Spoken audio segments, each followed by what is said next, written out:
I'd like to reconvene the regular city council for Morganton, January the 8th, 2018. If you'll stand for the Pledge of Allegiance, I'll ask Councilman Mayor Pro Tem Forrest Fleming to lead us in our Pledge of Allegiance. I pledge allegiance to the flag of the United States of America and to the republic for which it stands, one nation, under God, indivisible, with liberty and justice for all. Thank you, Forrest. This time I'd like to call on Pastor Sean Thomas with Pleasant Ridge Baptist Church to come forward and give our invocation, please.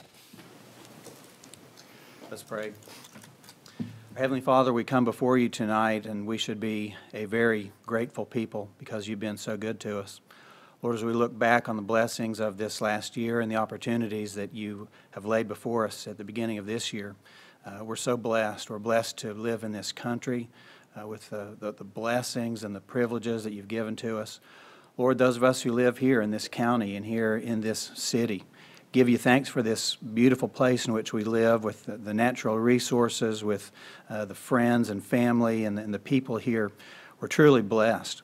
And we know your word tells us that every blessing we have comes from you. And so we thank you tonight for the blessings you've given to us. Lord, we would also look to you as those whom Jesus commended, who would be poor in spirit, who would recognize that we don't have all the answers in ourselves, that we need to look to you. Lord, I'm thankful and we're grateful for those who have stepped forward in their various positions to serve you and to serve us. And we thank you for them, and we pray that each of us would bow before you and acknowledge that we need you. We need your help. We need your wisdom and direction. Pray you'd give to each one that wisdom and direction tonight that comes from your word, that comes from the example of Jesus Christ himself. Just pray that you would lead and guide each one in every decision that's made this evening for the general good and for your glory. Lord, we pray all these things together tonight in the name of Jesus, the greatest gift you've given to us, who died on the cross to pay for our sins so that we can know you and know that we have eternity in heaven with you. Thank you for all these things. We ask them in Jesus' name. Amen. Amen. Thank you, Pastor Thomas. I'd like to introduce City Council. On my far right, Wendy Cato, Councilwoman. Forrest Fleming, our Mayor Pro Tem. Louis Vina, City Attorney. I'm Ronnie Thompson, your Mayor. Sally Sandy, City Manager. Sidney Simmons, City Council. Chris Hawkins, City Council. Kelly Russell, our Recording Secretary. And Becky Brinkley is our interpreter for the deaf community. We have several retiree resolutions this evening. Our first one is for consideration of award of service weapon and a fire service helmet for Ronnie Gibbs. I'll ask the city manager to take that. It's the resolution. And I'm looking for the resolution. I will read the resolution. You can talk about the service weapon. Is that okay? That's perfect. Okay, resolution honoring Ronnie O. Gibbs, whereas Ronnie O. Gibbs was employed by the City of Morganton as Public Safety Officer in the Public Safety Department. On March 25, 1991, transferred to Public Safety Officer Special Operations on July 13, 1998, promoted to Public Safety Officer 2 on September 21, 1998, promoted to Senior Public Safety Officer on June 19, 2000, changed to Special Operations Officer on March 3, 2003, changed to Field Operations Senior Public Safety Officer on August 14, 2003, and whereas Ronnie Gibbs has faithfully served the City of Morganton in the Public Safety Department and has given of his time and efforts for the benefit of the citizens of Morganton for 30 years and 5 months, and whereas Ronnie Gibbs retired from the City of Morganton as Senior Public Safety Officer of the Public Safety Department on January 1st, 2018, and whereas the Morganton City Council wishes to officially recognize the contributions of Ronnie Gibbs and express their appreciation for a job well done, therefore be it resolved by the City of Morganton that the Mayor present this resolution to Ronnie Gibbs, adopted this 8th day of January 2018. Ronnie Thompson, Mayor. Sally Sandy, City Clerk. I'm going to ask Councilman Sidney Simmons to make that presentation and ask Chief Rector if he'd come forward with Ronnie Gibbs. He might have a word. We've had a special party for him lately. I've learned more about him at that party than I knew, to be honest. Most of it was very good, but I'll call on Councilman Simmons. Ronnie, I promised I'd be good, and I'm going to keep my promise. I came to your retirement, and I heard a lot of good things, but there's one thing I want to add to it. I've never seen you without a big smile on your face. You are appreciated. We're really going to miss you. Thank you very much. Congratulations. Ronnie, would you like to say something? I'm not a man with many words, so I'll just say it's been, I've had an enjoyable time serving my community. And I'll miss the people and the socialization I did on a daily basis. I took pride in that, so and it's been a pleasure working with the city. Well, don't sit down. We've got something else to do. We've got a couple of motions. We have a motion for a resolution honoring Ronnie Gibbs. Do I have a motion? This is the motion honoring the resolution. There's a motion. Do I have a second? Second. Any discussion? All in favor signify by saying aye. Aye. That motion passes. We need another motion concerning equipment. Yes, it is customary upon the retirement of a public safety officer that we declare the surplus weapon and the fire helmet as surplus property, and that the city manager purchases that on behalf of the employee for $1. Do I have a motion? I move to declare as a surplus weapon the Glock 22 General 4 serial number XHY499 and a fire helmet Cranes 1044 DSB serial number PPE FH-35 to be declared surplus and sold for $1 and presented to retired public safety officer Gibbs. I have a And motion. I'm contributing the $1 towards the. Well, there you go. For the record, I brought mine too, just so you know. We have a motion. Do we have a second? Second. Any discussion? All in favor of this motion, please signify by saying aye. Aye. Motion passes. Chief Rector, will you make that presentation? And add any comments you'd like to make. I just would like to say that it's been an honor and a pleasure to work with such a qualified individual, and Ronnie, he did embody what a community officer should be. He was actually Officer of the Year several times in Burke County, and that can be seen in the way he carried himself and the way he conducted his business. And the one thing that always helped us so much, he was always willing to share his knowledge and to help mentor and guide other younger officers as they move forward in the department. And you're going to be sorely missed, and we really do appreciate. And on behalf of the city and the department, you can take your service weapon with you now. I'll close it for you. Thank y'all.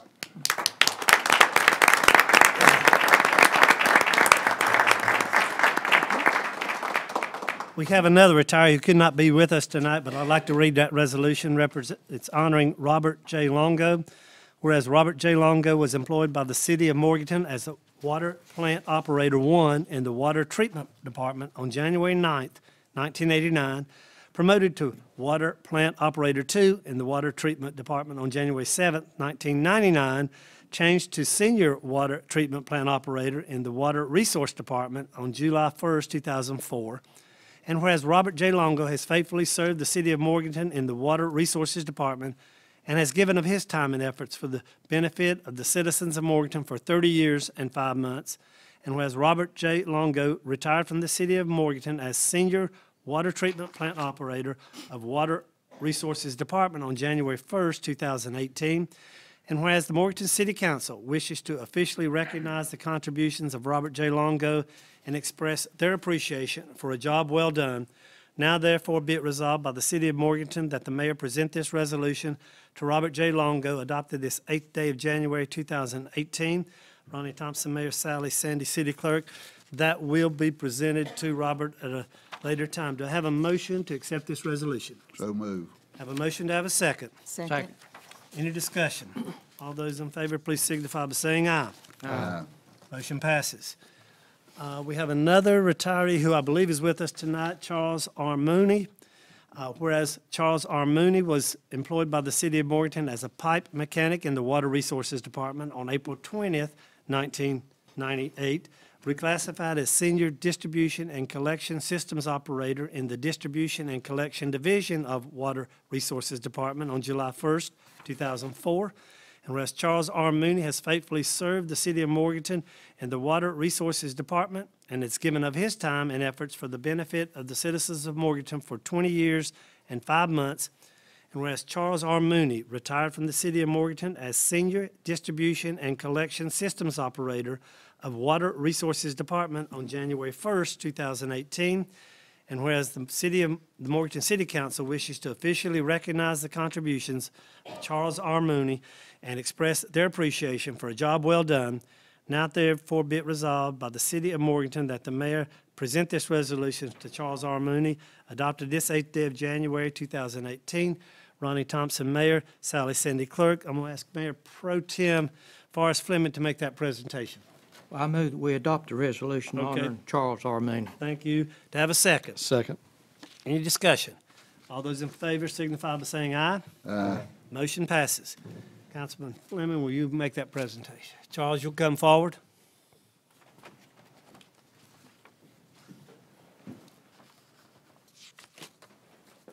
Congratulations, Mr. Mooney, on your retirement. I'd just like to say, all you guys retiring, we don't have anybody to work here for. Well, yeah, but you guys got the wisdom and the experience, and we appreciate your service, and thank you, and we wish you well. Well, thank you, sir. May Godspeed. Okay, appreciate it. Appreciate y'all. Charles, would you like to say anything, please? No, sir, I'm just glad that the city's not gonna be calling me at 1 o'clock, 1:30. I want to know if you missed us last week. Yeah. It's really been nice just the last 2 weeks. It really has. Good. It's been good to have you. Thank you, sir. Charles. Thank y'all. Thanks.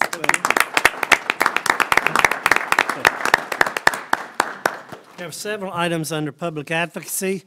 The first is the National Mentoring Month proclamation. I'd like to read that proclamation, please. Whereas the Big Brothers Big Sisters mentoring model is a proven effective strategy that helps children and young adults by matching them with caring, responsible adult role models who can provide guidance and direction and build their confidence. And whereas mentoring strengthens Western North Carolina's economic and social well-being by helping young people fulfill their potential, encouraging healthy family relationships, and promoting more vibrant communities. And whereas Big Brothers Big Sisters has been making an impact on the lives of young people in Burke County since the year 1999, serving a total of 751 children, serving 51 in 2017 year, and in Western North Carolina since 1982, serving 2,346 children in the calendar year. Whereas residents of Western North Carolina are making a profound difference in the lives of our young people by serving as mentors, and whereas many of Western North Carolina's children are in need of a caring adult mentor in their lives, and closing this mentoring gap will take more investment, partnerships, and volunteers ready to make a difference in a child's life. And whereas National Mentoring Month is an opportunity to raise public awareness of the importance of mentoring, recognizing the dedicated individuals who serve as mentors, and encourage more citizens to help build a brighter future for Western North Carolina's youth through mentoring. And whereas, in honor of the mentors, volunteers, and staff, the month of January is recognized nationally as Mentoring Month. Now, therefore, be it resolved that I, Ronnie Thompson, declare January 2018 as Mentoring Month in the City of Morganton. I also call upon all citizens, businesses, public and private agencies, as well as religious and educational institutions, to join the mentoring movement and be a part of Big Brothers Big Sisters of Burke County and Western North Carolina. Adopted this 8th day of January 2018, Ronnie Thompson, Mayor, Sally Sandy, Clerk. Do I have a motion to accept this resolution? So moved. Have a second. Second. Any discussion? All in favor, please signify by saying aye. Aye. Motion passes. I'll ask Councilwoman Wendy Cato to present that to Kathy Peters.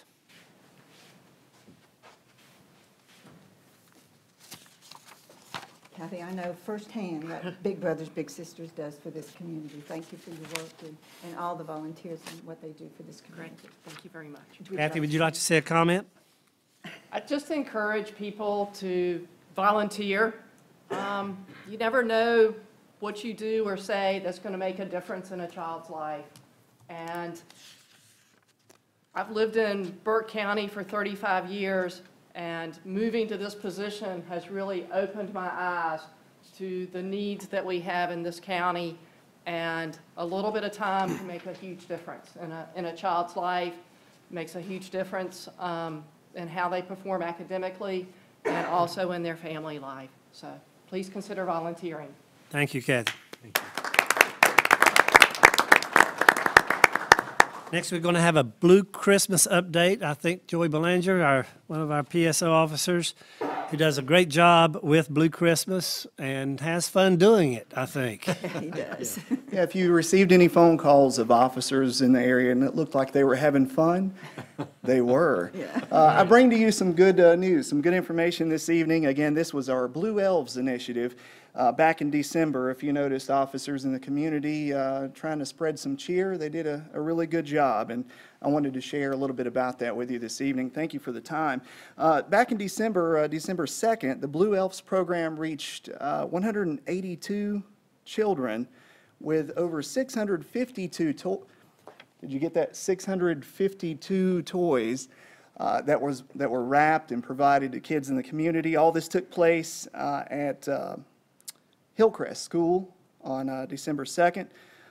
Part of the program provided not just toys, it provided outreach, it provided smiles, it provided fun.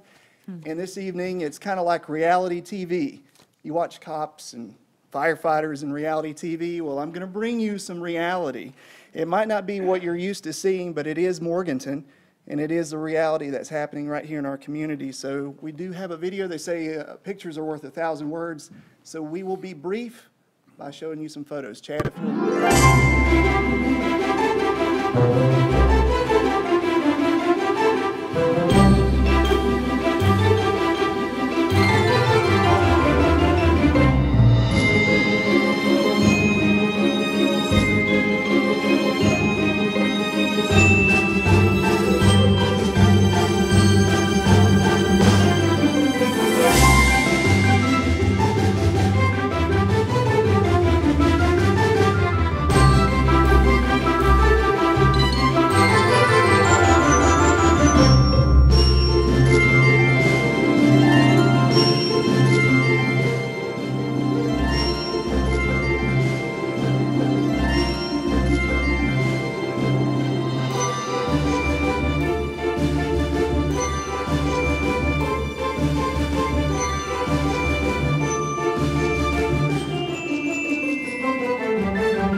to have a fire truck deliver your bicycle. That's really cool.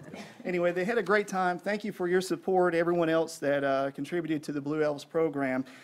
Morganton Burke Fraternal Order of Police, which made contributions along with not just volunteers, but financial contributions. The employees of Pepsi-Cola Bottling Company of Hickory, the Marine Corps Toys for Tots, private donations from citizens, the Hudson family and senior adult class of El Bethel Baptist Church, Morganton Housing Authority, Patton High School, Anchor Club, Hillcrest Elementary School and staff, as well as public safety and family volunteers, the staff and students and PTO of New Dimensions Charter School.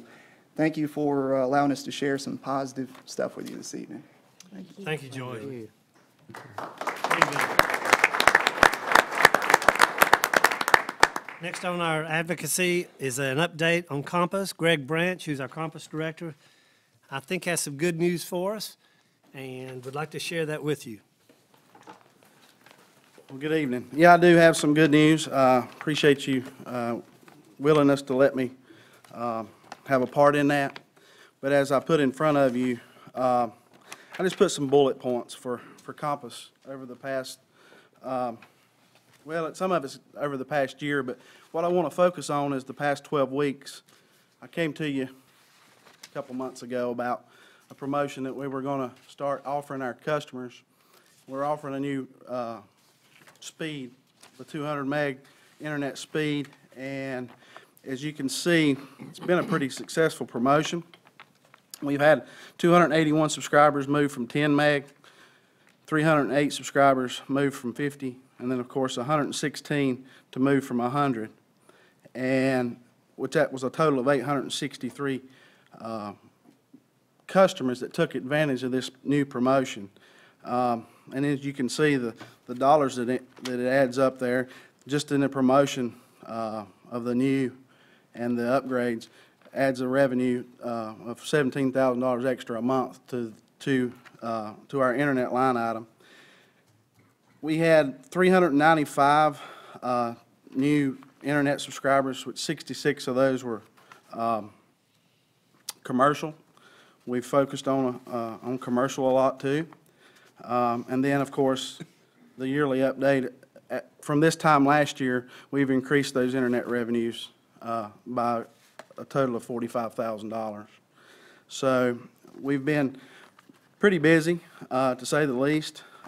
And then, of course, here at the first of the year, maybe some people not so happy that we've dropped our out of markets in the CBS, ABC, NBCs, which we consider to be duplicates. And if you can see there, the new rate that was going to take effect January 1st, just through this current budget year, is going to save us $98,000 in programming cost. Those have been outrageous.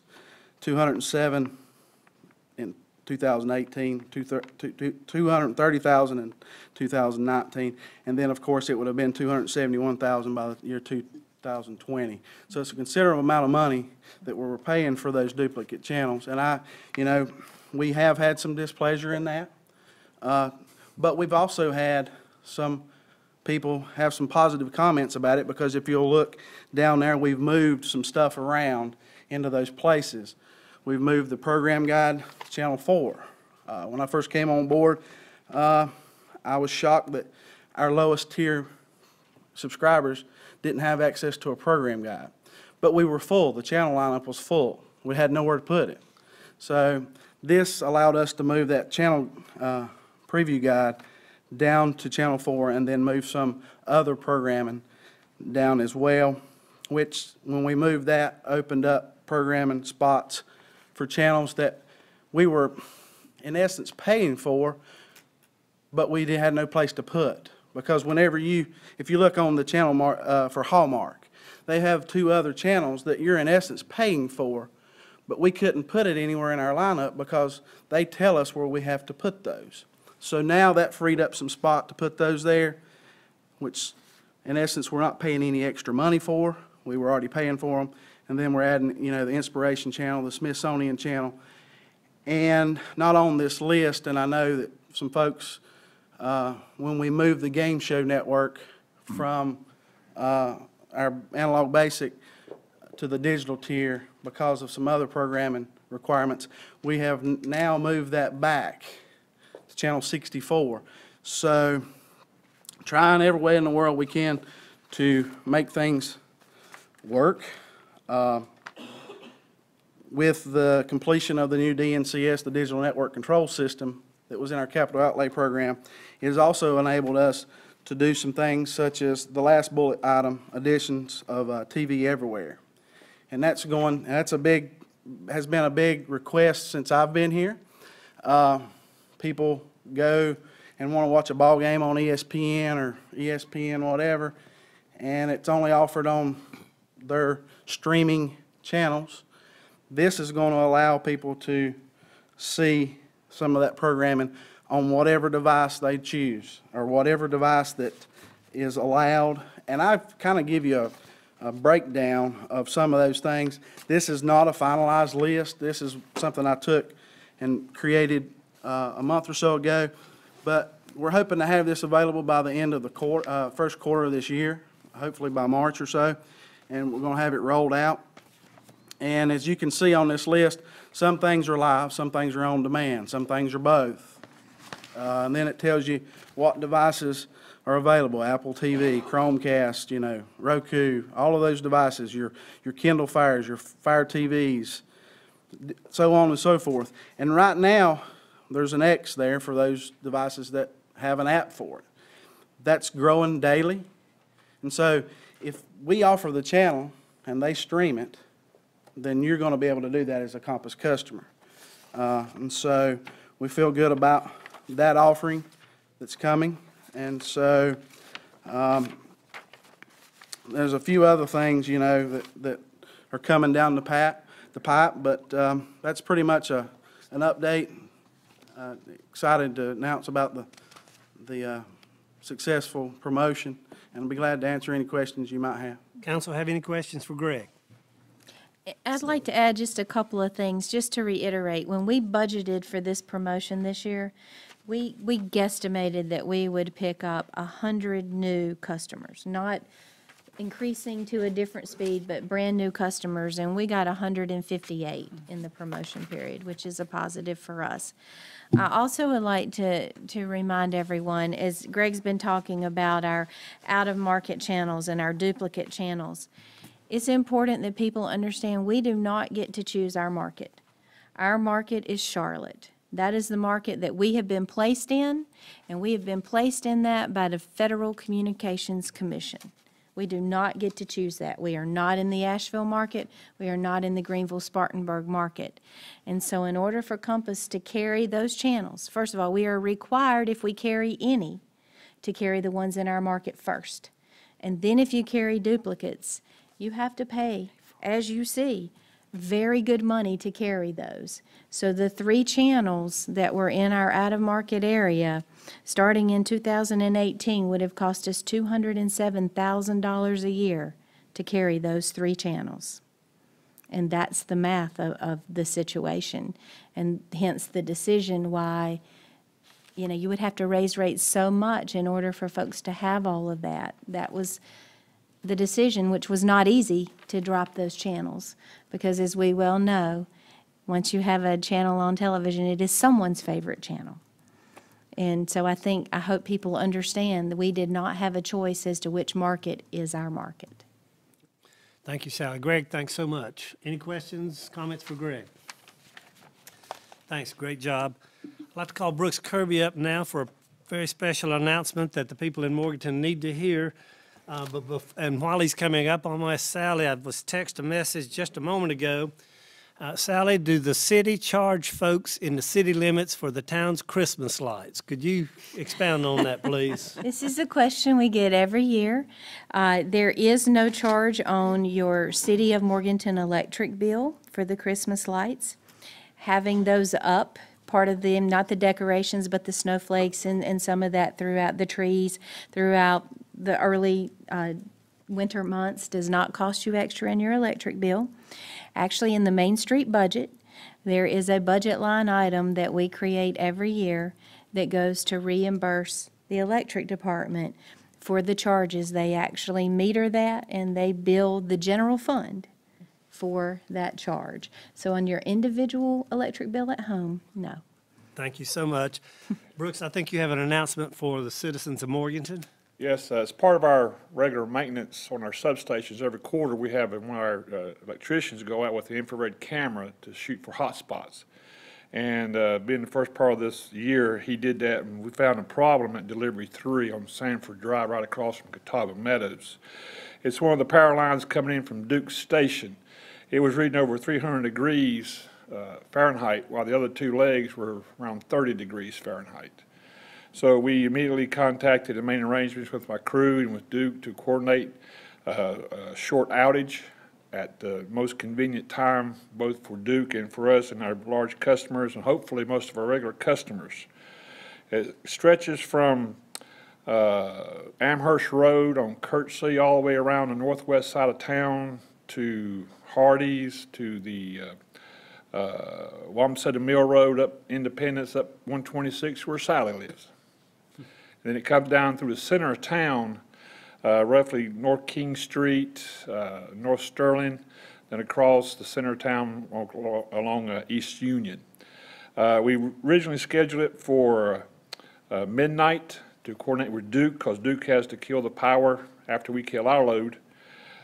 We did get some comments and some requests to delay that in case the ball game goes overtime. And also the cinema is showing the new Star Wars movie till 11:30 or to 12:30. 12:31. 12:31 is when it ends tonight. So I talked with Duke and I talked with our factories, including Meritor, Gearsheimer Glass, Hardee's, the Tractor Supply Shopping Center, places like that, and let them know that we'll start repairs at 12:45 and Lord willing we'll be done by 1:30. Thank you. So about 2,800 customers, I understand. Yes, sir.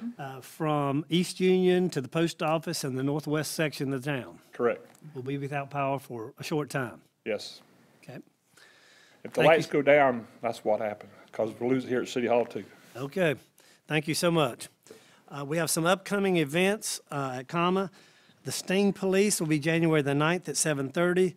The Farnham Bond Show will be January the 23rd at 7:30. The Lenore Jazz and City Rhythm, Lenore Sax and City Rhythm Jazz on February the 2nd at 7:30. And City Hall will be closed Monday, January the 15th in honor of Martin Luther King holiday. Sally, I think we had some comments concerning our water department because we've had some water breaks. I'd like for you to cover those, would you please? Be glad to. So on our social media, we have been very appreciative of the very kind comments. Last week, and the temperatures was a very difficult week, and for the water department, and not for Dickie since he is retired, but for everyone else who is still working, it was a very long week. Those guys put in a lot of hours in some cold temperatures to repair water breaks. I suspect we're going to have a few more as the thaw continues, because that is typically the case. Appreciate their hard work, appreciate the kind comments. We have passed those on to the city council and back to the water department so that they understand how much we appreciate what they're doing. We'll tell everybody that at one point last week, I had the radio on and heard that at that moment, and it was the middle of the day, Tuesday or Wednesday, Charlotte had 109 water breaks at that moment, and 20 of them were considered emergencies. We did not fare that badly, thank goodness. We've had less than 10, but when your water's out, it's out, and that's serious. And so hopefully we have done our best to get that back on for everybody in a proper amount of time in some harsh conditions. Thank you. Next on our agenda is the North Carolina Municipal Power Agency number 1. Any comments for that? Nothing at this time. Next will be our consent agenda. I believe we have 10 items. If you'll read those, please. We do. We have 10 items. Would ask you to consider approving those in a single motion unless someone on the council would like to have an item removed and discussed separately. For the folks at home, those include minutes from the December 4th council meeting. It includes confirmation and final approval of the sale of 2 surplus lots on Roper Street for $5,000. The confirmation of withdrawal from the interlocal agreement with Burke County and Valdez for the creation and operation of the consolidated 911 system. A budget amendment to receive insurance funding for a public safety vehicle, $3,670. It includes a budget amendment to appropriate the transfer of funds to repay the capital reserve funds for private money received for the community house project, $13,750. Award of a contract for lobbying services for 2018, the short session of the General Assembly in the amount of $45,000. Includes some language changing and technical changes to the language for disability retiree health insurance to make that consistent with the health insurance for service retirements. It includes a contract for purchase of equipment at Martin Luther King Jr. Park with Miracle Recreation in the amount of $142,769.19. Also includes an amendment to the dig agreement that the city and Burke County have with Alpine Mill LLC, that is the Drexel 7 plant, and that is to extend the project completion date to December 31st, 2018, recognizing a commercial and residential project that is estimated to be a new investment at $7,500,000. The purchase of a new digger derrick truck for the electric department in the amount of $280,400 on a purchasing co-op, and to award financing for that truck for 5 years at 2.67% to First Citizens Bank. And those are the items. I would like to move Article C from the consent agenda. Do I have a motion to approve the consent agenda A, B, D, E, F, G, H, I, and J? So move. Have a second. Second. All in favor of that consent agenda, please say aye. Aye. That motion passes. Okay, item C is the consideration and confirmation of the withdrawal from the interlocal agreement from Burke County and Valdez for the creation and operation of the consolidated 911 system. I know we've had a lot of discussion in the paper, a lot of comments to me and other council members. I just felt like we need to we voted on that agreement back in 2011, I believe, in public, and I think we ought to vote on it if we withdraw in public also. Sally, could you give if there is possibly a brief history, please? Yes, and you heard some comments earlier in public comment period tonight from the county manager about this. In 2011, Morganton, Valdez, and Burke County entered into an interlocal agreement concerning the consolidation of what at that time were separate public safety answering points, separate dispatch services, if you will. At that time, the state was pushing consolidation of those systems across the state. They were changing required training standards in order for folks to qualify to dispatch in that type of a service, and they were talking about cutting off any state 911 funding that would come to multiple public safety answering points within a county. So at that time, the entities that had public safety answering points in the county began meeting together and looking for an opportunity to consolidate that. There were some state funds available for that.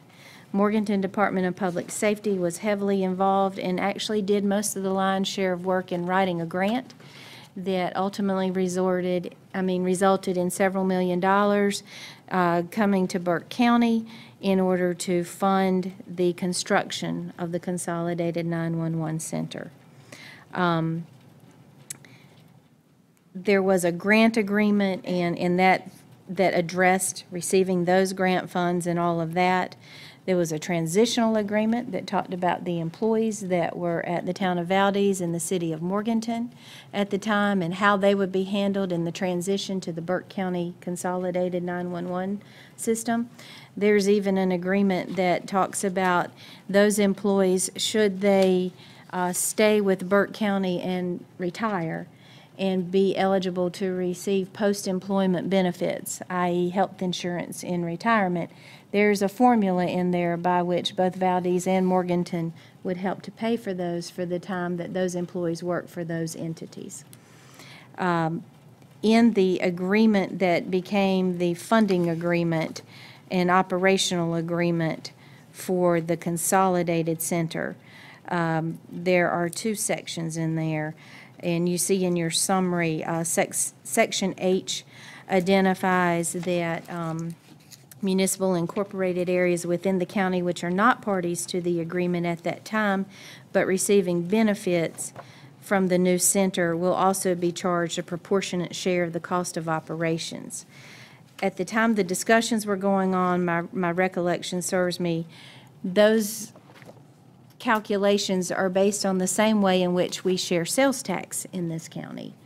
And we share sales tax in this county in a method that is chosen by law in this state by Burke County. There are 6 other towns in the county, as the county manager indicated earlier tonight, that have never agreed to fund any proportionate share of the operations of the 911 operations at the consolidated center. Last spring, 2017, the town of Valdez set up and initiated a meeting between Morganton and Valdez with Burke County officials to talk about the agreement, to talk about the city's understanding and our citizens' concerns that in paying our county taxes, we are paying the county share, and the county, i.e., is also paying the share on behalf of those other citizens in those other incorporated areas, and asking to renegotiate the agreement and to rethink that agreement. There was one meeting. There was not a follow-up meeting. I do believe that a meeting was requested. And also in that agreement is a clause that says that any party to that agreement with a 6-month notice, and it gives, that's Section N, the stipulations of how this must happen, may withdraw from the agreement. And that is indeed what we did by a letter dated December the 13th, after individually consulting each of you in order to do that by the 6-month deadline. So Section N of that agreement does provide for any participating government agency to withdraw, given that 6-month notice. Is that correct? I believe that is correct. The city attorney may. City attorney? Yes, and would note that the town of Valdez gave the same notice and the same procedure at the same time. So for the purpose of discussion, Morganton residents do pay their county taxes, and part of those county taxes obviously fund the 911 system. They pay their city taxes, and part of those funds are given to the county to provide the 911 system. And then as a part of the telephone bills that they get, there's a 911 surcharge that goes towards, I think, equipment, correct? It does. Way back before this agreement, the city had turned over 911 fees that came back from the state to Burke County. Okay. I'll ask our city attorney if you'd like to add anything about the agreement, or? No, I would only say, though, that the notice of withdrawal has already been given. It only required a letter from the city manager. Of course, it was shared with all of you separately and individually. The matter that's before you that was removed from the consent agenda would simply be to ratify the action already taken for the record. Do I have a motion from council? May I ask one question, Yes. Ronnie? Sally, with the city, if the city withdraws from the agreement, will any grant money have to be repaid? No, it is the understanding and was confirmed by folks at the state 911 that the grant required a consolidated operation and center and didn't address any local funding agreements. That is our understanding. It is a typical arrangement in most counties in North Carolina that the county provides this service and that they pay 100% of the service. And if I may add one other thing, I think this is, should be obvious, but just to clarify, the agreement is only, from which the city proposes to withdraw, only deals with the financing. The center itself, the consolidated center, will continue in operation by the county, and Morganton has, to my knowledge, no intention of setting up any separate center, which wouldn't be eligible for state funding even if we tried to. And I may also add that at the time, the city actually sold the property to Burke County because we owned the property at a value significantly reduced from the tax value of the property at the time, with an opportunity to pay that fee over 5 years. Any other questions? What's the wish of council?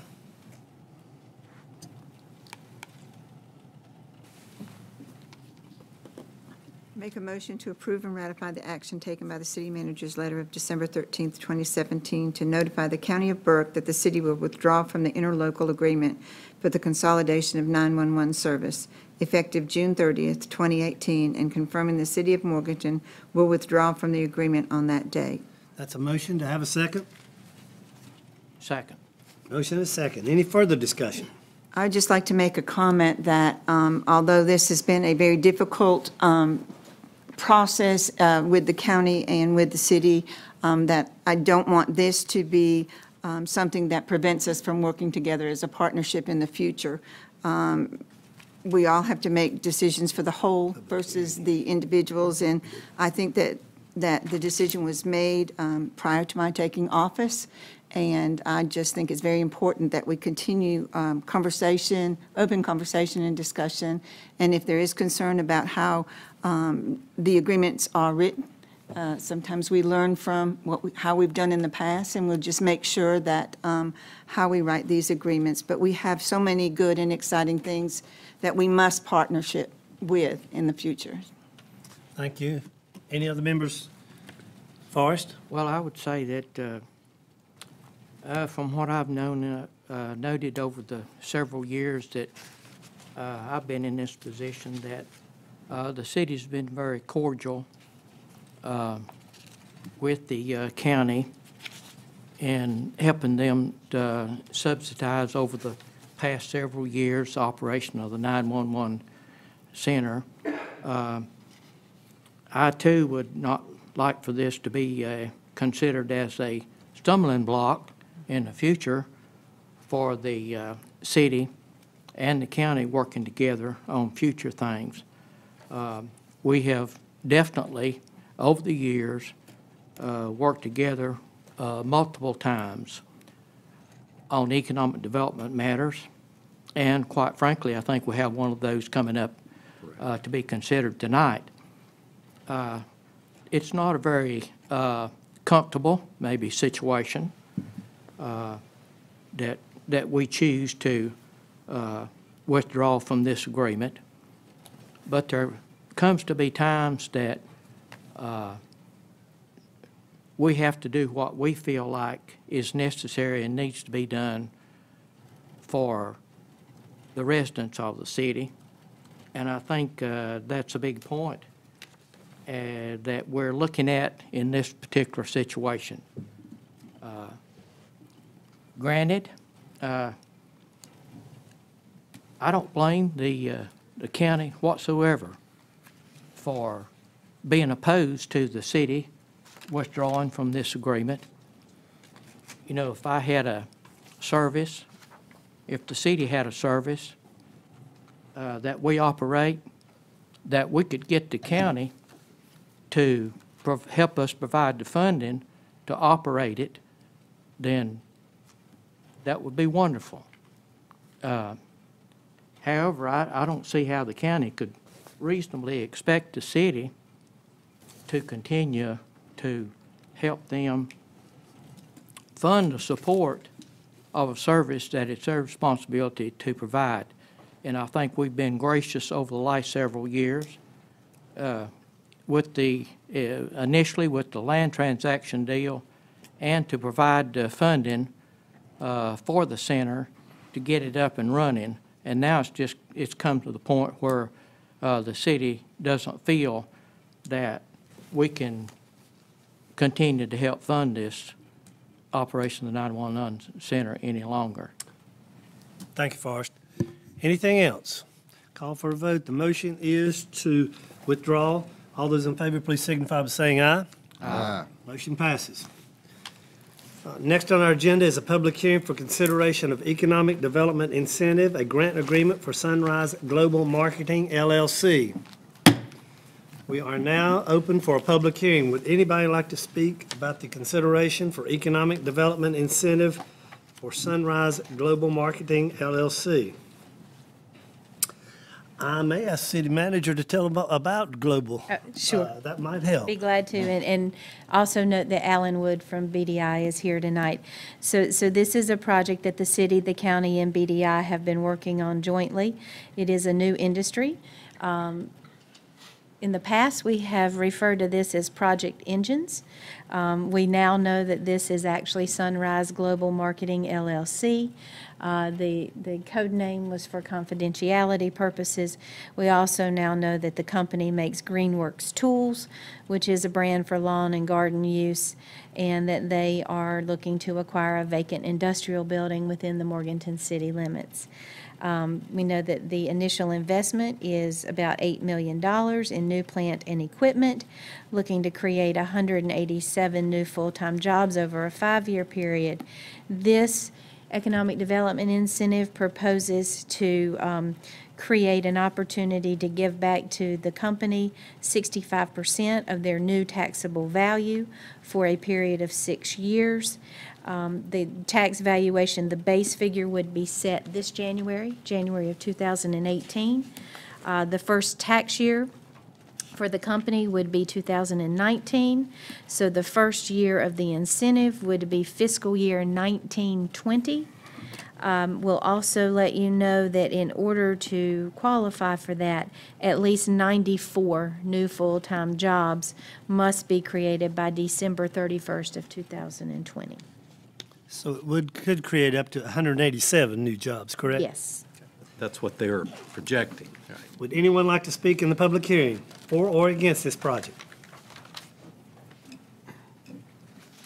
Public hearing is now closed. Council, I'll entertain a motion. Motion to approve and enter, excuse me, into an economic development grant agreement with Sunrise Global Marketing, LLC, and authorizing the mayor and city manager to execute all necessary documentation. I have a motion to have a second. Second. Motion and a second. Any discussion? All those in favor, please signify by saying aye. Aye. Motion passes.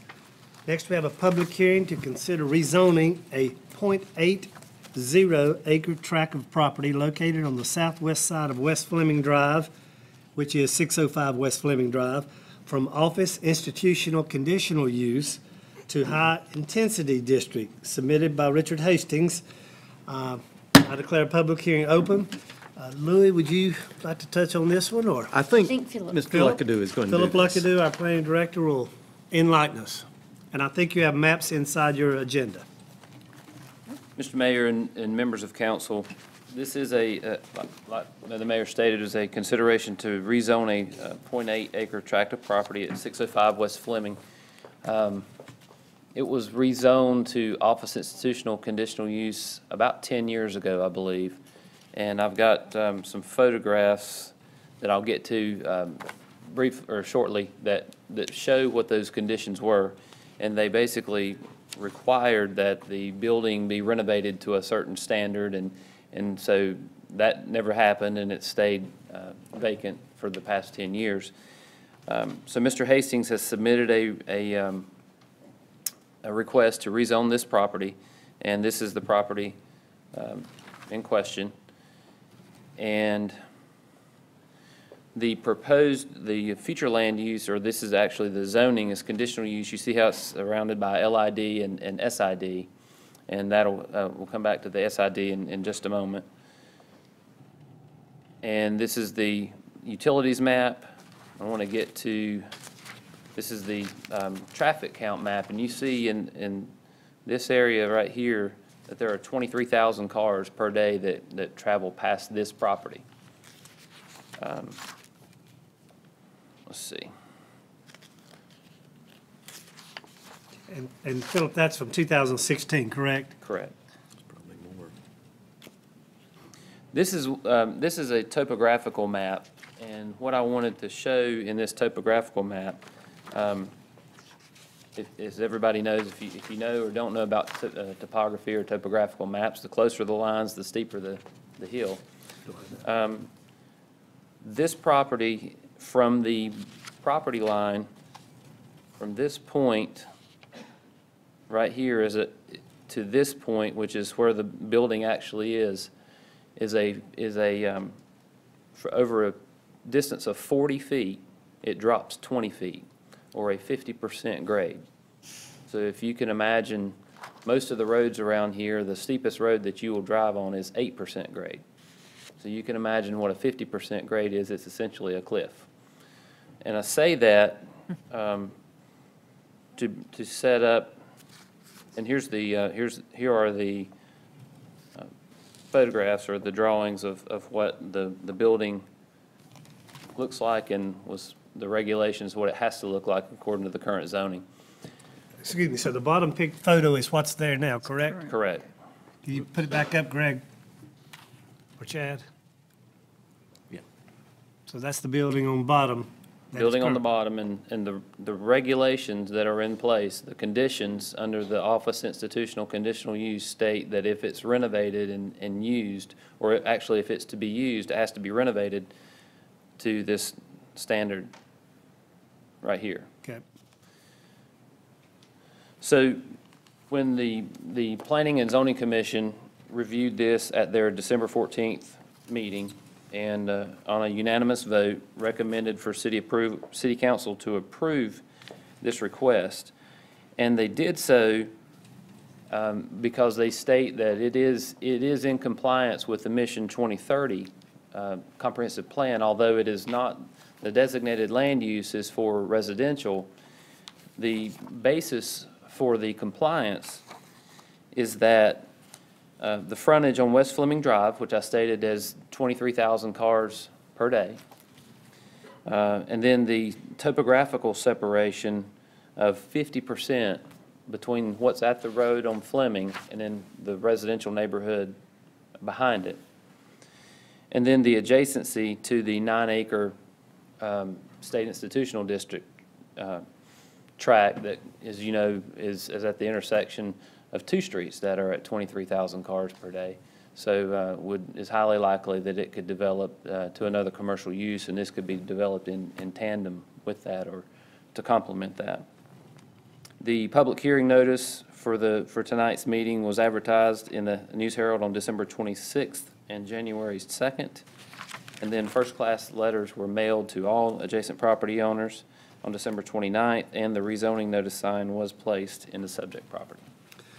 Thank you. We're still in public hearing. Would anyone else like to speak at the public hearing?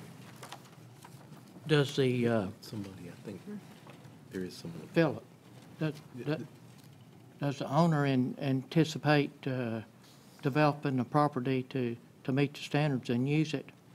Is that the reason it's being requested? No, sir. The Mr. Hastings, who has submitted an offer and has a contract on the property, what he would have to do, the way that it would develop is according to our commercial corridor overlay district standards. So you would see it is for commercial properties, it is a higher standard than outside of that, our major corridors. Okay, Philip, But thank it you, would sir. not have to meet these standards that are in place now. I got another question, Philip. This Mr. Hastings, was he the owner of this property 10 years ago? No, sir. No. He is proposing to purchase it now. Oh, okay. We have one other person who'd like to speak. I'd like to call her up, please. Maybe more than Or maybe one. more than one. Just come forward. Just come forward. Tell her to state her name and address. State your name and address, please. Rhonda May, 306 Henry Don Road. And our property borders the property that is in question. And we did receive the notice, and that's why we're here tonight, is to find out more about what this property is going to be used for. We were very active with the Walmart property, and I think that has been very good for Morganton. I think it has brought in a lot of revenue. They have done everything that they said that they would do, as far as the facade, the traffic. And so that's what we want to make sure is going to happen again. As our property, the back of our property, actually, when he was talking about looking down, actually looks down on this. And we have other people here from the community that are concerned. Some of them could not come tonight, so we're kind of being their representatives to come and find out exactly what can take place. We tried to do some research. He said, Mr. Hastings, I wasn't for sure who was going to buy the property. It actually said, I think Sugarland Properties, Sugar Tree. Yeah, I think it's Sugar Tree Properties. The research that we did on this, and that's another question we had, was wanting to know what the high intensity was going to be, exactly what that stood for.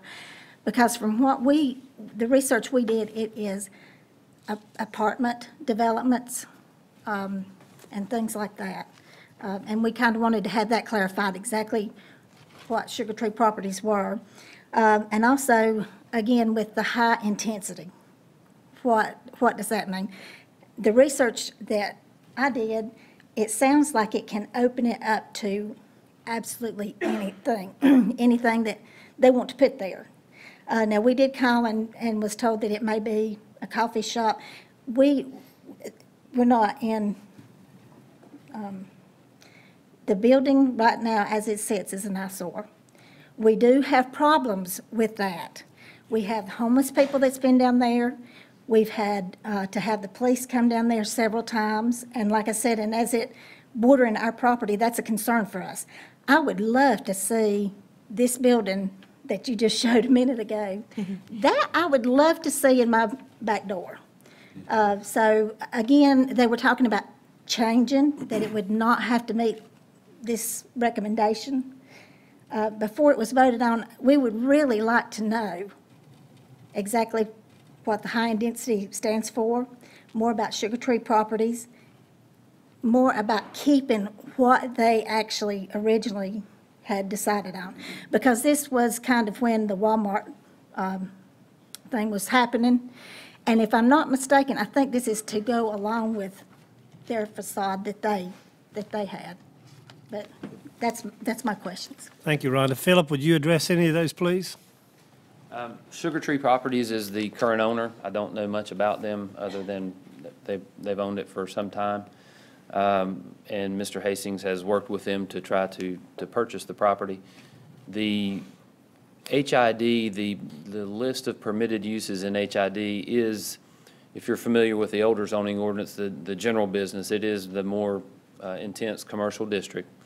And there are a number of permitted uses that could be placed there. The thing that really hinders this property is the topography and the size of the property, how the access would be taken from the property. I know that Mr. Hastings had told me that in some of his research, preliminary research in purchasing the building, that he would, for example, for him to place a coffee shop there and to have a drive-through component of the coffee shop, he doesn't have enough width or road frontage in order to have enough stacking off of the road to accommodate a drive-through. So that there are certain parameters that would restrict development of this property just because of its size, just because of the topography and the developable part of land. To address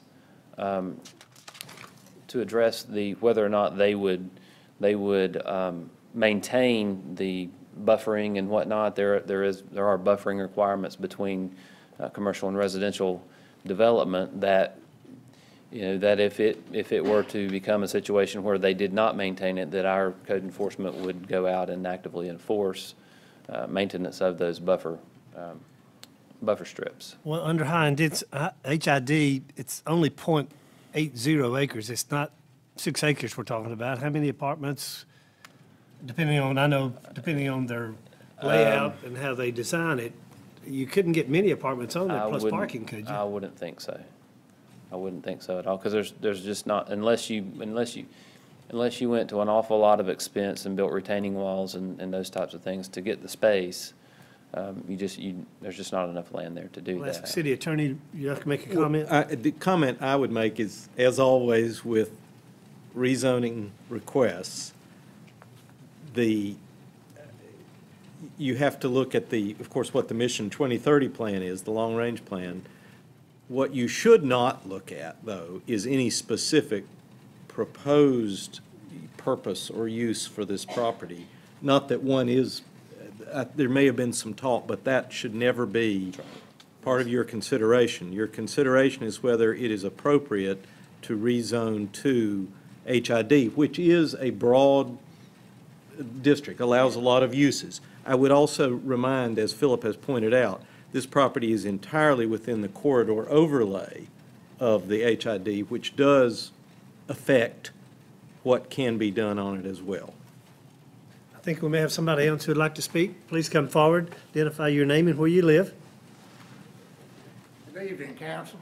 My name's Gene Deaton, and I live at 312 Henry Darn. At the cul-de-sac, I didn't get a notice, but I'm concerned.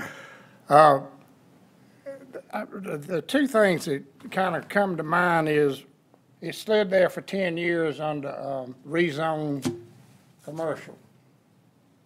And then all of a sudden, this Hastings finds a need to go to high intensity, which I wasn't aware of what it meant. I think I got a definition as of now.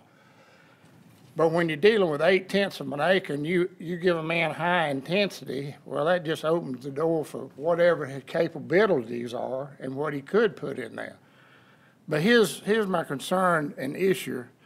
That place, my understanding, the owner that did prior own it, lived on our block, is on a septic tank,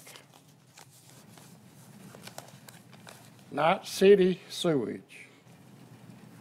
Okay, that throws a curveball in everybody's thinking. Maybe. At one time, it was residential because the man that owned it lived in it. Also, at one time, there was a oil pit. They changed oil like a mechanic repair something auto back in the past. That pit's still there and been covered over. How much oil is in effect in the ground, I have no idea. So these things, if they're not being aware of, they need to be aware of, whoever this Hastings guy is. I don't want to discourage him for putting that nice facade building, or nice building I saw. That is just, that would be an asset, period. Over what's in there now, I'd rather see flat ground than what we got dealing with. But what I'm trying to say, the neighborhood wants to be productive and wants to see the city grow. But we don't want to give this man a golden key, whoever he is, to do any and anything possible on 8/10 of an acre, which I have no clue what it would be. I mean, you know. But these are thoughts, food for thoughts, because now, in my thinking, the city needs to be a little more alert to the situation, because no city sewage, to my knowledge, not unless it happened overnight, it's on septic down there.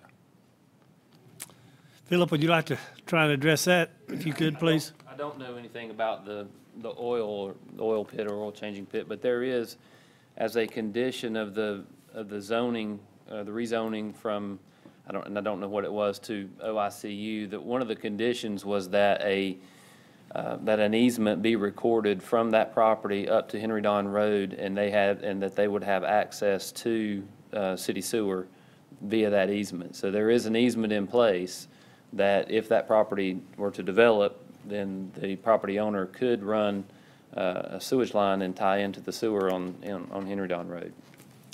Well, the previous speakers talked about any and everything. Our zoning board is pretty darn restrictive as to what they allow in the city. And so I've seen them, some of those processes, they just can't put any dog lot out there. It takes something special to get through zoning, I think, Philip. It does, and the difference between this zoning ordinance and the previous zoning ordinance is that the previous zoning ordinance was a conventional Euclidean zoning ordinance, which means that if you rezoned it, then that was basically the threshold. If you met that list of permitted uses, you could put that use in that property. This one actually, with the corridor overlay and with, if you look at our permitted uses table, a lot of the permitted uses, they're permitted, but with conditions. And so it's tempered to, if you put any certain use in there, then it's tempered to how that affects the neighboring properties around it. So in some cases, it makes it more restrictive, the use more restrictive by allowing certain things or not allowing certain things or requiring certain things or not. So it is different than the previous zoning ordinance. Anybody else like to speak as part of the public hearing, please? Could I just Yes, sir. press that just a minute? You can. And like I said, y'all will research this further after all this conversation, but these are things that were brought out through the years of 30-something years I've been there living. So I might not know it all, and I might not be correct about the pit, but my neighbor confirmed it also. Now, the question I have now, I moved there in the 80s. There's 4 people on that block, which I'm included, on septic tank. We do not have the benefit of city sewage. My neighbor, the Mabes, Kirby Jarrett, across the street from the Mabes, the Johnsons, and myself. I know there's 4 homes, we own septic. The only thing I do know is they'll have to pump, my understanding, because I asked about why I wasn't on city sewage. They said, well, if you'd like to buy and pay for a pumping station, we'll pump it up on Henry Don. Well, I ain't had it for 35 years. Now, this fellow evidently's got maybe the income and whatever it's gonna take, but that's where it stops, is the house right behind this piece of property. That's where the city sewage line stops. So I think before we can give this man a full heads up that he can do whatever his plans are, I think we need to know more a little bit about what's going in there, what the city is going to research and find out now after these discussions, before we vote on something that we have no clue as the potential. I mean, what's out here?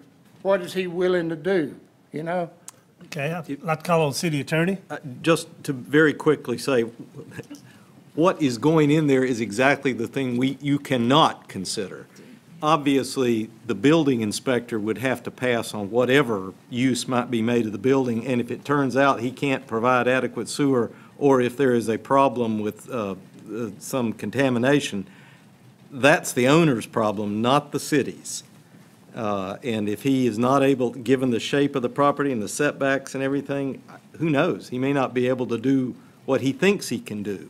But the matter before you is just a question of zoning, what is permitted, what zoning restrictions apply, not whether to approve a building permit or any particular use of the property. Yeah, but I think we got an obligation to the citizens that live out there to make sure that whatever takes place there is going to be conducive to the neighborhood. Well, I think that's what Philip just said. It'd have to go through zoning. I think that they just can't put whatever they wish on there just because it's zoned to that. So, Philip? It would have to meet any conditions associated with that type of And zoning. we could put those conditions on. No. No, they They're in exist in your place. zoning ordinance. Already there. They exist in your zoning ordinance currently. Philip, is it Sugar Tree, That's the current owner.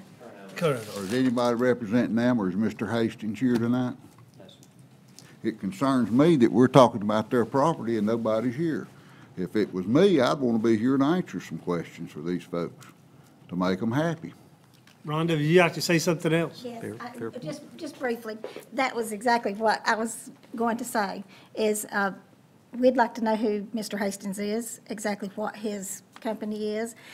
If this is zoned HID, and the attorney can tell me if I'm wrong, but the research that I have done, it is extensive what can be placed in a small area. Well, it's extensive what can be placed in HID, whether it would Yes. fit within a, given the setbacks and the shape of this property, that pretty strictly limits what can be put there. But there is a building there now. Yes. That building pre-exists, and if he can figure out some way to work it with the necessary parking and access, then he can use it for any if it's rezoned HID, he can use it for any purpose that's allowed in HID, the existing building.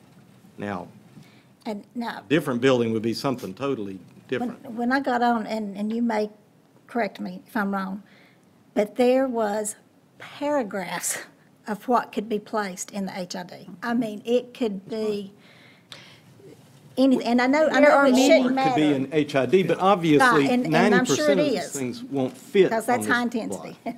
Exactly. Well, that was my concern, is because when I looked it up, it made it sound like, I know we have zoning in place, and I know that we have other things that are in place, but I'm afraid that if this is passed as HID, it is going to be allowed to be used as what it's set for, which is high intensity.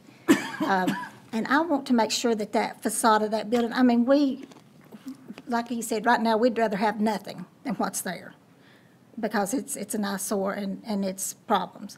But we, as a neighborhood, would like to know, before it is voted on to HID, that it's at least considered as what, and I know it shouldn't matter what goes in there, but to me, because it is going to be my next-door neighbor right behind me, it matters. Just because something gets zoned HID, MID, whatever category, does not mean that every use allowed in that can fit on that specific piece of property, I think is what That's is what I'm trying to say. be said. So there may be 15,000 things that can go in HID, but there only may be 2 things that can fit on that piece of property because of the other restrictions. Well, could we do this? Does that make sense? Yeah, it does, but could we go one step, Sydney said it, why isn't the rep that owns it, or the man that owns it here, fighting his battle, saying what he's gonna use it for, or what potentially he'd like to do? We're shooting for the moon and hoping for the stars. We don't have a clue what this man wants. And if he's not here to stand on his own 2 feet and discuss the matter, it's a little, it makes us a lot uneasy. That's why we're defending this as ruthless as we are. That's a fair question. And my thing is that if I was going to buy a piece of property, I would have some idea as to what I was going to be using that piece of property for. Now, that's me. Maybe people just go buy a piece of property just to have it. And I know that there is a lot of traffic in that area. Of course, we know that. We live there. Yeah, we know very well. We would like to have some idea as to what's going on, and I would still like to have something in place. And I'm afraid if this goes HID, it's going to take away what this building can look like. Anybody else like to speak for the public hearing? Philip, In the back, yes, sir. I would like to ask Philip, what were the reasonings that planning and zoning encouraged this The reason. change, the rezoning to happen? The reason, their Why they reason- recommended for the Right. change? Well, and and I'll just read to you from my report, but it says that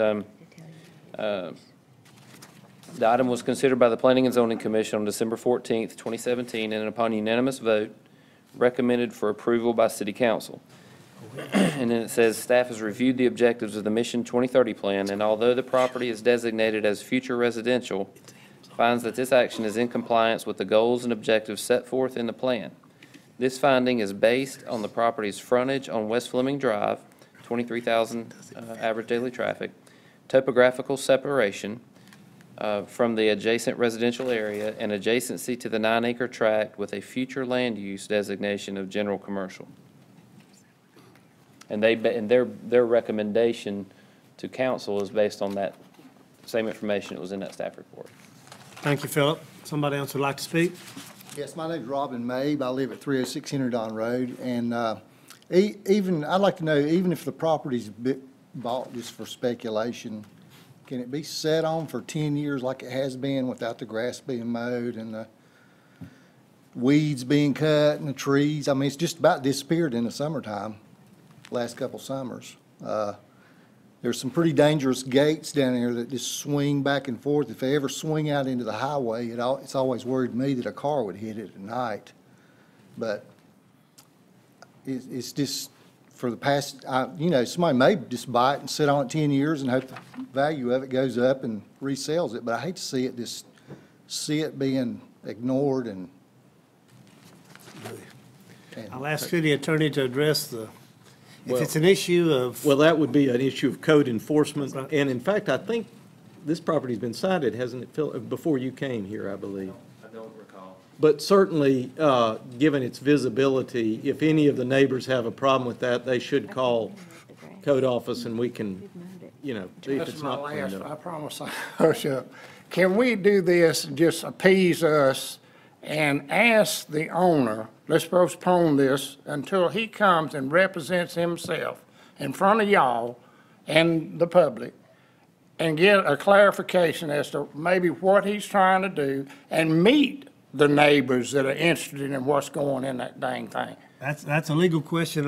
Well, I don't know if it's a legal question. First of all, y'all are free to contact him. I believe we probably have the contact information, and that would be an appropriate question for y'all to ask him. I'm just saying I think it's an inappropriate question for the city council to ask him, Well, maybe which is so. a different thing Well, I mean, from. I guess the bottom line is, I can call him and I will, but what I'm trying to do is get him here in front of y'all before we make this blanket. That's a different question entirely. I think that's a very reasonable question. If the council should choose to say, we'd like to hear from him, then you have every right to do that. Would anybody else like to speak at the public hearing? Public hearing is now closed. Would council wish to delay this vote until a later meeting? Yes, sir, I would. Mr. Simmons making a motion to delay this until further notice. Do I have a second? I second it. Any discussion? All in favor, please signify by saying aye. Aye. Motion passes. Thank y'all for coming. We don't get that many people at public hearings. We don't know what to do when y'all show up. Thank y'all. Next on is a public hearing for consideration of a zoning ordinance text amendments concerning microbreweries. Is that right? Mm-hmm. I'll open up a public hearing for consideration of the zoning ordinance for concerning microbreweries. Philip, would you give us some history, please? Yes, sir. Mr. Mayor, members of council,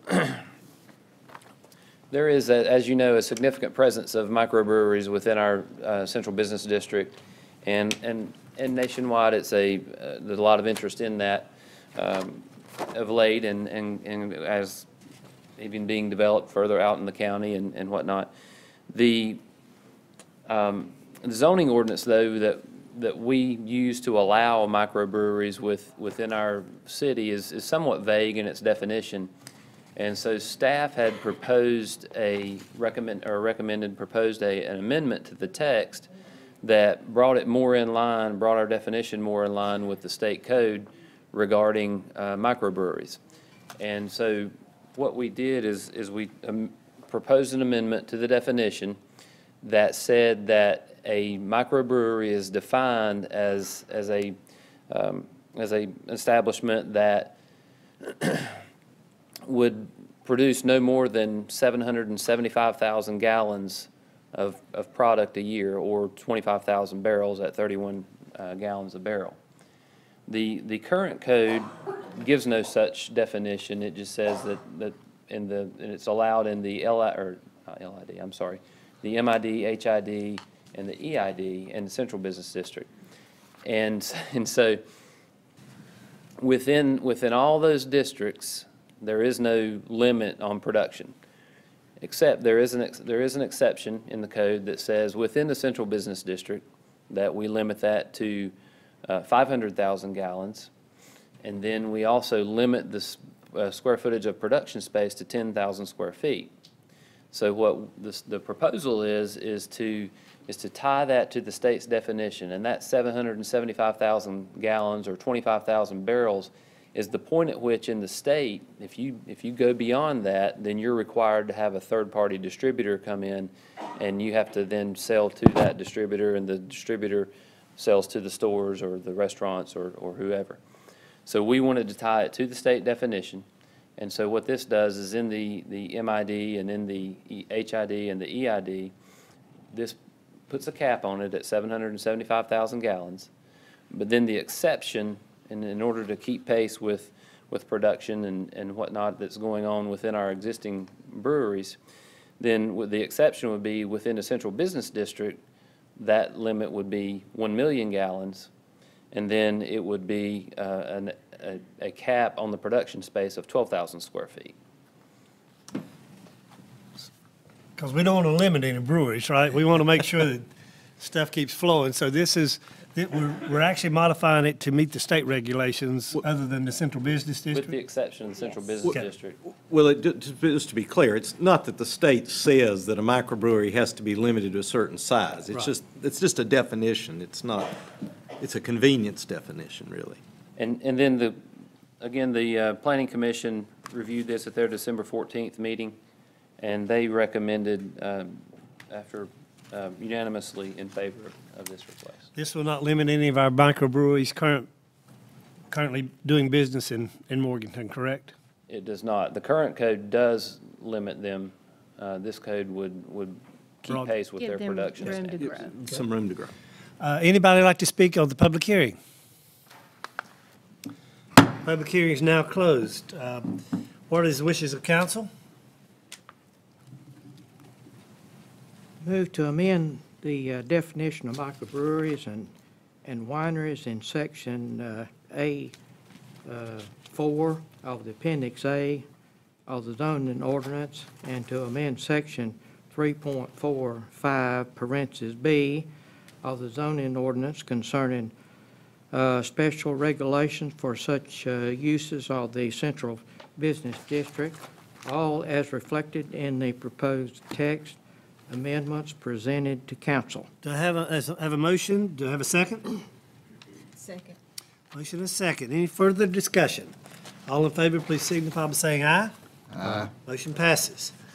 Next on our agenda is consideration for calling a public hearing on a Parks and Recreation Trust Fund grant application. We'd like to call that public hearing on February the 5th at 5 o'clock at City Hall in this building. In this room. In this room. And it's an application for grant funding for Parks and Recreation Trust Fund. I'll ask Sally, would you like to comment on that? Yes. In the past, we have applied for Parks and Recreation Trust Fund grant for the next phase and expansion of the soccer complex. I think the third phase, right? And maybe the final phase out there of at least the soccer currently as planned. We were not awarded in our last application, but we were encouraged to apply again. We are asking that you give permission to do that. We have some private funding that has been committed to match the public funding for this project. And one of the requirements is to hold this public hearing, and the public hearing, the only item that can be discussed is the plans for the expansion at the soccer complex. What's the wish of council? I'd like to make a motion to call for a public hearing on a Parks and Recreation Trust Fund grant application. I have a motion and a second. Any discussion? All those in favor, please signify by saying aye. Aye. Motion passes. We have a consideration for the Human Relations Commission. This is a mayoral appointment, and I am recommending that Sterling Hall from Patton High School be appointed to the Human Relations Commission. Is there any business to come before council? Do Wendy as your designee to the... Yes, I would like to designate Wendy to serve for the Morganton City Council on the Western Carolina Transportation Board. I served on that, and I'm going to turn that one over to you, Wendy. I gave you the definitions and everything tonight, so good luck. Anything else to come before the board? Hurry, we can get to see the ball game. Hurry, see the ball game. We are adjourned.